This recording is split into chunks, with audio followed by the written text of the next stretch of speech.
My name is Cherie Seymore.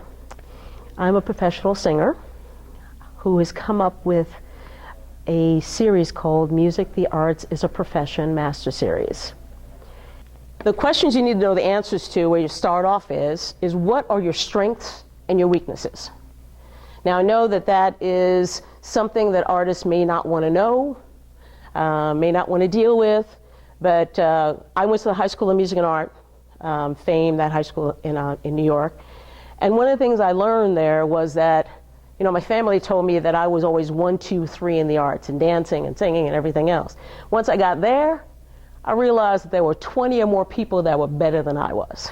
So it was a reality check. And what that school actually made you do was ask yourself, what is your 1, 2, 3 dancer, singing, actress? What's the top one for you? What's the one you have the most talent in? You have to know these things, because if you don't know where you stand, then people are going to tell you you're great, and then you're going to go out there and not make money, and you're wondering why you're not making money. You can decide to go corporate. You can do independent. It can be large or small. So these are basically regions that you can target as an artist. And you should start out figuring out what you want to target. These curriculums that I've written are really designed to be interactive. It isn't about me lecturing you about this industry.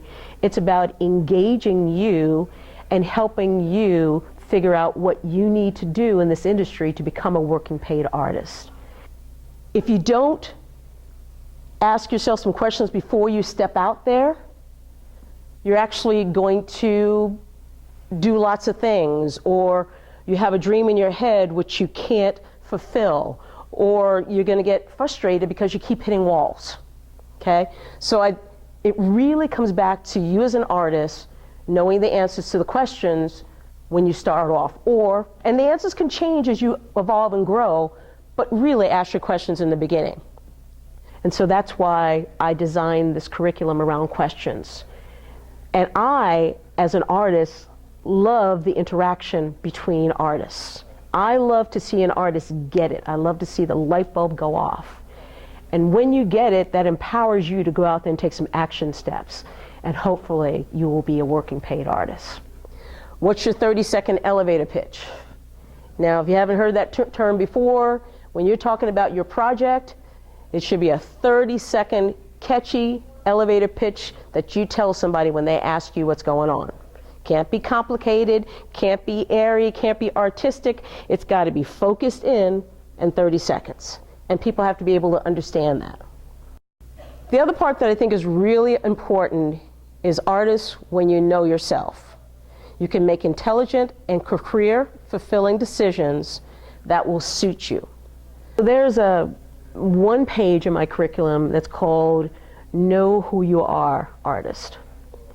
And the reason why I say that is that as artists are naturally approach the world very wide.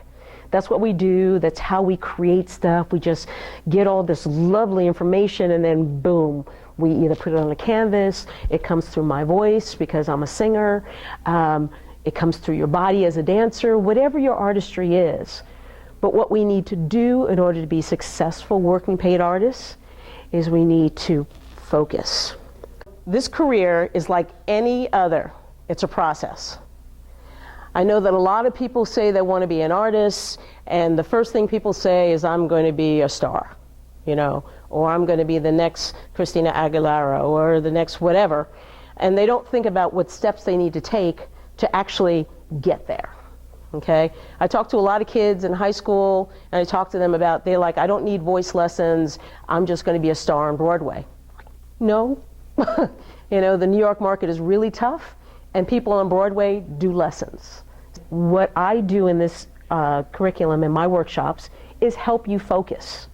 That is really what this is about, because in order to be paid money, to pay your rent, etc., in order to be a successful working paid artist, you're going to have to make some choices and focus on 1 or 2 or 3 things that you can make money at. Once you do that, you will start making money in the bank. And my intention is to help you find what it is you need to focus on. A lot of people say, I want to be an artist. Well, what does that mean specifically? And when I've done some one-on-one counseling sessions with people, they don't have the answers to the specific questions. So what I want people to do is actually answer the questions for themselves. You don't have to answer it from me. This is about you empowering yourself to know what to do next, okay? So what do you want? And so an example is you want to earn money and the respect, making your artist dream a physical reality. Now that's a big statement, but it's a powerful statement. Is the dream of being an artist one where you want to get paid for it? Or is the dream you just performing like in community theater, like just enjoying it and not worrying about money? I feel that artists are sometimes given advice that really doesn't suit them as a person. It's really from somebody else's experience. It's really about attaining something else.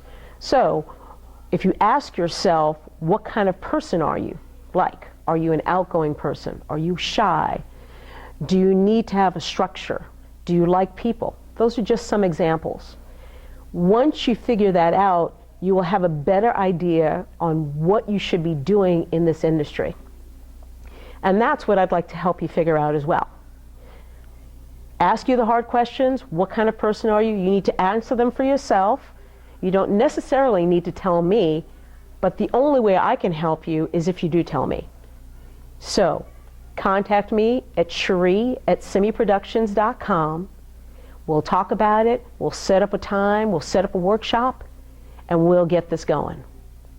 I'd love to help you. Without artists, this world is a boring place.